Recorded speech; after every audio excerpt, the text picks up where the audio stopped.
Das Wohnprojekt Eschenbach. 17 Erwachsene mit 10 Kindern, die hier gemeinsam leben wollen. Mit Rückzugsmöglichkeiten, aber vor allem ganz viel Gemeinschaft.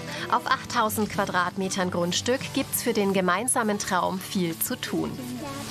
So dicker die Wurst wird, umso schneller geht's. Dann müsst ihr hier drüben die Haken unten rausmachen. Die Traubenernte, ein liebgewonnenes Ritual, gemeinsame Aktion und ein Ausgleich zu den sonstigen Strapazen. Wir hatten ja immer wieder Bauwochenenden eigentlich gefühlt. Gefühlt jedes Wochenende. Es war nicht jedes Wochenende, aber gefühlt jedes Wochenende. Und da war natürlich wesentlich mehr Druck dahinter, dass wir irgendwie das und das schaffen müssen, weil die Handwerker kommen am Montag.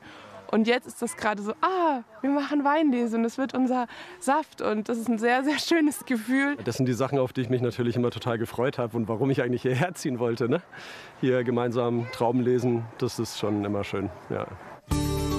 Die Kinder sind hier ein Stück weit aufgewachsen, kennen die Rituale und machen auch schon mit. Die gemeinsam verbrachte Zeit hat nicht nur die Erwachsenen zusammengeschweißt. 5 Jahre liegen hinter ihnen. Von der Idee 2020 bis heute war es ein langer und steiniger Weg. Klar war von Beginn an, als zukünftige Bewohner müssen sie so viel wie möglich selbst machen, um sich den Traum vom gemeinschaftlichen Wohnen zu erfüllen. Geplant haben sie alles gemeinsam mit einer Architektin, die das Wohnprojekt von Anfang an begleitet hat. Damit jeder sich mit seinen Stärken einbringen konnte, wurden verschiedene Arbeitsgruppen gegründet. Außerdem eine GmbH für das Finanzielle und ein eigener Verein als Gesellschafter der GmbH, in dem die Mitglieder organisiert sind. Stück für Stück hat sich die ehemalige Kaufmannsvilla aus dem 19. Jahrhundert im Landkreis Nürnberger Land verwandelt. 11 Wohnungen wurden geschaffen für 17 Erwachsene und 10 Kinder. Einzug war ab Jahresbeginn. So, also jetzt mal so ein Blick in unsere Wohneinheit Nummer 5. Wie man sieht, fehlen halt einfach noch ein paar Türen und solche Geschichten. Aber hier im Wohnbereich kann man es definitiv schon aushalten.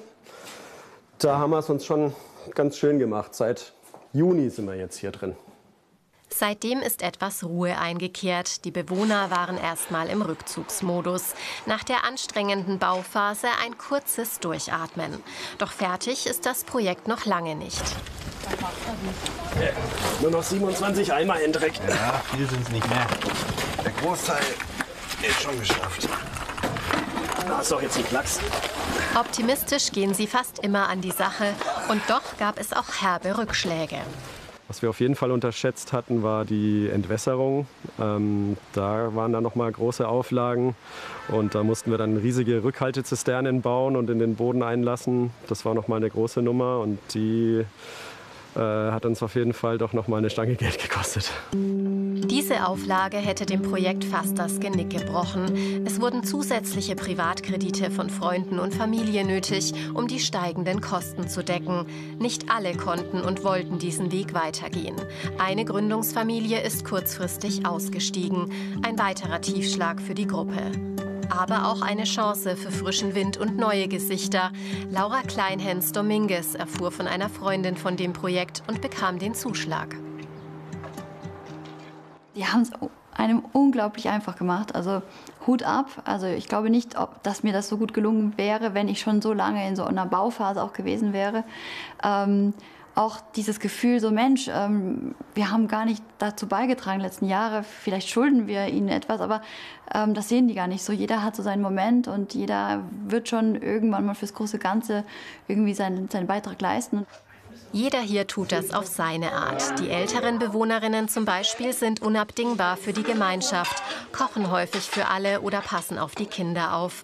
Eine Erleichterung gerade für die jungen Familien und Alleinerziehenden, die mehr Unterstützung brauchen. Wir sind am obersten Ende dessen, was wir eigentlich bereit sind an Miete zu bezahlen und müssen jetzt auch schauen, dass wir es vielleicht solidarisch noch ein bisschen verteilen, dass diejenigen, die ein bisschen weniger zur Verfügung haben im Monat, vielleicht von den anderen noch ein bisschen aufgefangen werden, damit wir alle mitnehmen können. Das ist uns halt das größte Bedürfnis. Das birgt Konfliktpotenzial. Um das abzufedern, geht es immer wieder darum, das Gespräch zu suchen und im Austausch zu bleiben. Dass man noch was auf den Tisch stellen kann. Wir sind jetzt noch am Anfang der Wohnphase. Und ich weiß von anderen Projekten, im Laufe von den Jahren macht man auch Erfahrungen, die man vorher sich gar nicht vorstellen kann. Und da bin ich gespannt, wie es uns in 5 Jahren geht und wie wir dann darauf gucken.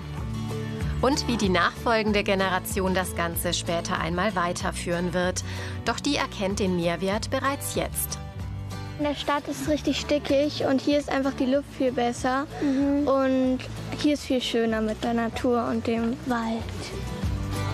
Die Kinder sind sich einig. Sowas wie hier haben andere Kinder nicht. Und deswegen wollen sie auch nicht mehr weg. Auch wenn es manchmal kein Zuckerschlecken ist und die Hausaufgaben trotzdem gemacht werden müssen. Für die großen und kleinen Bewohner des Wohnprojekts Eschenbach ist ihr neues Zuhause Realität gewordener Traum.